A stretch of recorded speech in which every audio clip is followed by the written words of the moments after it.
राधे राधे मेरे प्यारे भाइयों बहनों माताओं व बंधुओं, चैनल में आपका स्वागत है। बंधुओं, आज गुरुवार के दिन मैं आपके लिए लाई हूँ भगवान विष्णु की कथा। बंधुओं, गुरुवार भगवान विष्णु का दिन माना जाता है। जो मनुष्य भी गुरुवार के दिन भगवान विष्णु को मना लेते हैं, उन पर भगवान विष्णु की असीम कृपा बरसने लगती है। बंधुओं, गुरुवार के दिन भगवान विष्णु के समक्ष 9 केले दक्षिणा सहित चढ़ाएं। बंधुओं, देखना, जिनको नौकरी नहीं मिल पा रही उन्हें शीघ्र नौकरी मिलेगी, और जिनके व्यापार में दिक्कत आ रही है उनकी व्यापार की दिक्कतें शीघ्र ही दूर हो जाएंगी। बंधुओं, गुरुवार के दिन भगवान विष्णु की इस कथा को अवश्य सुने और कथा को पूर्ण भाव से और पूरी सुने, ताकि आपको पूर्ण फल की प्राप्ति हो।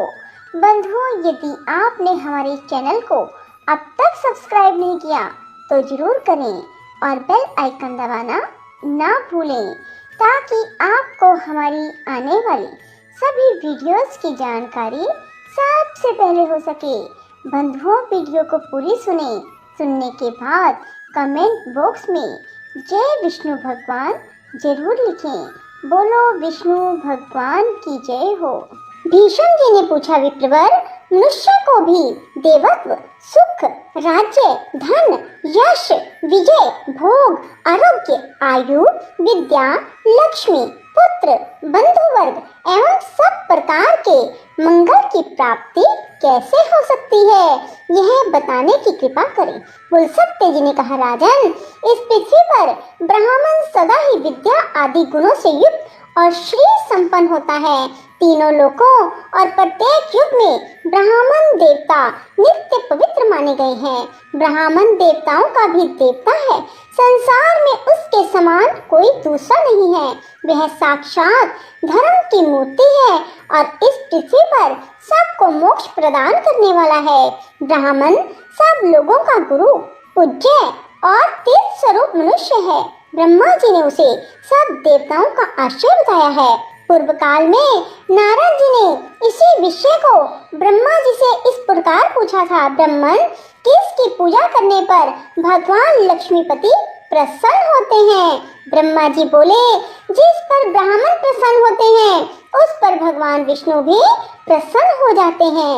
अतः ब्राह्मण की सेवा करने वाला मनुष्य पर ब्रह्म परमात्मा को प्राप्त होता है। ब्राह्मण के शरीर में सदा ही श्री विष्णु का निवास है, जो दान, मान और सेवा आदि के द्वारा प्रतिदिन ब्राह्मणों की पूजा करता है। उसके द्वारा मानो शास्त्रीय विधि के अनुसार उत्तम दक्षिणा से युक्त 100 यज्ञों का अनुष्ठान हो जाता है। जिसके घर पर आया हुआ विद्वान ब्राह्मण निराश नहीं लौटता, उसके संपूर्ण पापों का नाश हो जाता है। वह अक्षय स्वर्ग को प्राप्त होता है। पवित्र देश काल में सुपात्र ब्राह्मण को जो धन दान किया जाता है उसे अक्षय जानना चाहिए। वह जन्म जन्मांतरों में भी फल देता रहता है। ब्राह्मणों की पूजा करने वाला मनुष्य कभी दरिद्र, दुखी और रोगी नहीं होता। जिस घर के आंगन में ब्राह्मणों की चरण धूलि पड़ने से पवित्र एवं शुद्ध होते रहते हैं, वे पुण्य क्षेत्र के समान है। उन्हें यज्ञ कर्म के लिए श्रेष्ठ माना गया है। पूर्व काल में ब्रह्मा जी के मुख से पहले ब्राह्मण का प्रादुर्भाव हुआ, फिर उसी मुख से जगत की सृष्टि और पालन के हेतुभूत वेद प्रकट हुए। विधाता ने समस्त लोकों की पूजा ग्रहण करने के लिए, समस्त यज्ञों के अनुष्ठान के लिए ब्राह्मण के ही मुख में वेदों को समर्पित किया। पितृयज्ञ, विवाह, अग्निहोत्र, शांति कर्म, सब प्रकार के मांगलिक कार्यों में ब्राह्मण सदा उत्तम माने गए हैं। ब्राह्मण के ही मुख से देवता हव्य का और पितर कव्य का उपभोग करते हैं। ब्राह्मण के बिना दान, होम और बलि सब निष्फल होते हैं। जहाँ ब्राह्मणों को भोजन नहीं दिया जाता, वहाँ असुर, प्रेत, दैत्य और राक्षस भोजन करते हैं। दान, होम आदि में ब्राह्मण को बुलाकर उन्हीं से सब कर्म कराना चाहिए। उत्तम देश काल में उत्तम पात्र को दिया हुआ दान लाख गुना अधिक फलदायक होता है। ब्राह्मण को देखकर श्रद्धा पूर्वक उसको प्रणाम करना चाहिए। उसके आशीर्वाद से मनुष्य की आयु बढ़ती है, वह चिरंजीवी होता है। ब्राह्मण को देखकर उसे प्रणाम न करने से, ब्राह्मण के साथ द्वेष रखने से, उसके प्रति अश्रद्धा करने से मनुष्यों की आयु क्षीण हो जाती है। उनके धन ऐश्वर्य का नाश होता है, परलोक में उनकी दुर्गति होती है।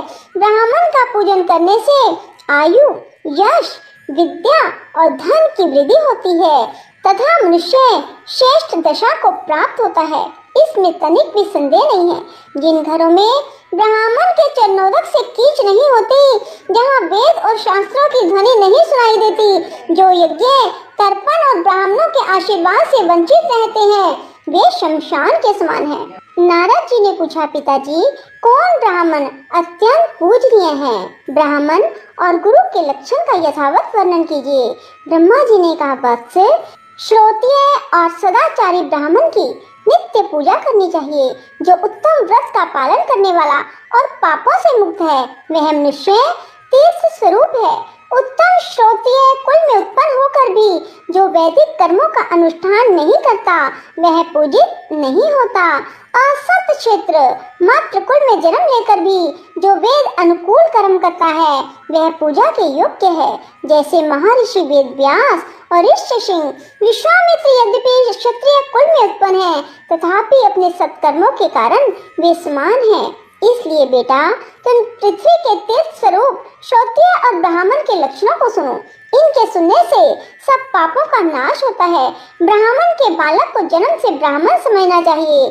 संस्कारों से उसकी द्विज संज्ञा होती है। विद्या पढ़ने से वह विप्र नाम धारण करता है। इस प्रकार जन्म, संस्कार और विद्या, इन तीनों से युक्त होना श्रोत्रिय का लक्षण है।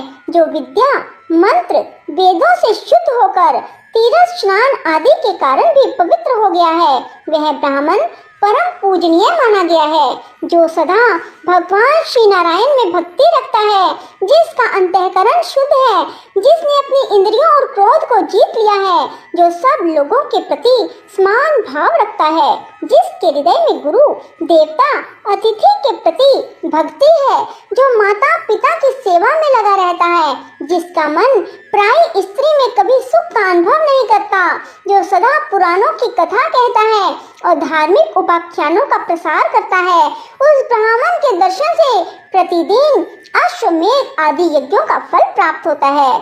जो प्रतिदिन स्नान, ब्राह्मणों का पूजन, नाना प्रकार के व्रतों का अनुष्ठान करने से पवित्र हो गया है, जो गंगा जी के जल का सेवन करता है, उसके साथ वार्तालाप करने से ही उत्तम गति की प्राप्ति होती है।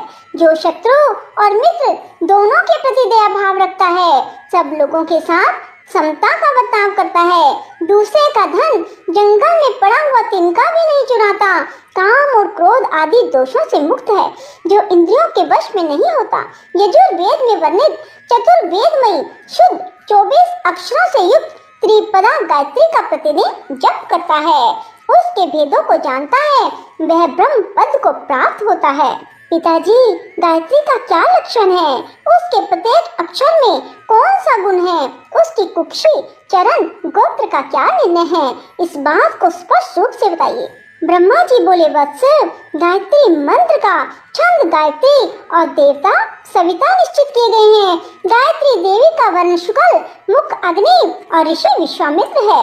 ब्रह्मा जी उनके मस्तक स्थानीय है, उनकी शिखा रुद्र और हृदय श्री विष्णु है। उनका उपनयन कर्म में विनियोग होता है। गायत्री देवी सांख्यायन गोत्र में उत्पन्न हुई है। तीनों लोग उनके 3 चरण हैं। पृथ्वी उनके उदर में स्थित है। पैर से लेकर मस्तक तक शरीर के 24 स्थानों में गायत्री के 24 अक्षरों का न्यास करके द्विज ब्रह्मलोक को प्राप्त होता है। प्रत्येक अक्षर के देवता का ज्ञान प्राप्त करने से विष्णु का सायुज्य मिलता है। अब मैं गायत्री का दूसरा निश्चित लक्षण बताता हूँ। वह 18 अक्षरों का यजुर् मंत्र है। अग्नि शब्द से उसका आरंभ होता है, स्वाहा से हकार पर उसकी समाप्ति। जल में खड़ा होकर इस मंत्र का 100 बार जप करना चाहिए। इससे करोड़ों पातक और उपपातक नष्ट हो जाते हैं। जप करने वाला पुरुष ब्रह्म हत्या आदि पापों से मुक्त होकर मेरे लोक को प्राप्त होता है। बोलो विष्णु भगवान की जय हो। राधे राधे, जय श्री कृष्णा। बंधुओं, यदि आपको हमारी वीडियो पसंद आए तो इसे लाइक करें और शेयर भी जरूर करें। धन्यवाद।